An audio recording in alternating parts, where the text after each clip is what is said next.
Ohtani's former translator enters a guilty plea to fraud charges. At a courthouse south of Los Angeles on Tuesday, the former interpreter for Japanese baseball player Shohei Ohtani entered a guilty plea to charges of bank fraud and tax evasion. Ippei Mizuhara, 39, is charged with embezzling around $17 million, £13.3 million, from Los Angeles Dodgers player Shohei Ohtani while he worked for the elite athlete. One of the biggest names in modern baseball is Mr. Ohtani.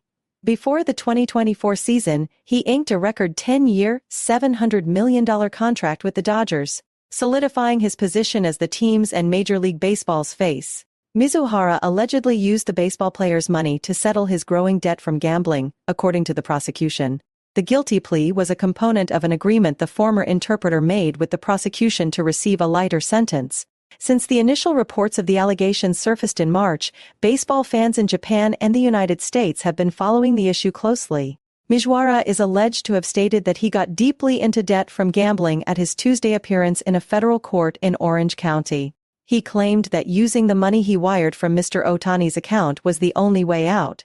The former interpreter, according to the prosecution, pretended to be Mr. Ohtani when he called bank representatives in order to deceive staff into approving wire transfers from Mr. Ohtani's bank account to associates of the illicit gambling operation.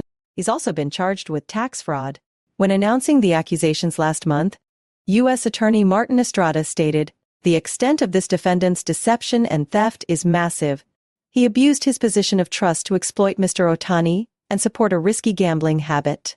He could spend up to 3 years in prison for the tax fraud allegation, and he could spend up to 30 years in prison for the bank fraud charge." Mizuhara entered guilty pleas to each. October 25th has been set aside for the sentencing hearing. Mizuhara was let go in March after the accusations became public. Mr. Ohtani, 29, expressed his amazement and sadness at the moment that someone he had trusted had done this. Since the baseball player, who has now won the American League MVP award twice, moved to the U.S. in 2018, Mizuhara has been by his side constantly. Because he is not fluent in English, Mr. Ohtani has been quite dependent on his translator for everything from assistance with media appearances to banking and interacting with his financial advisors.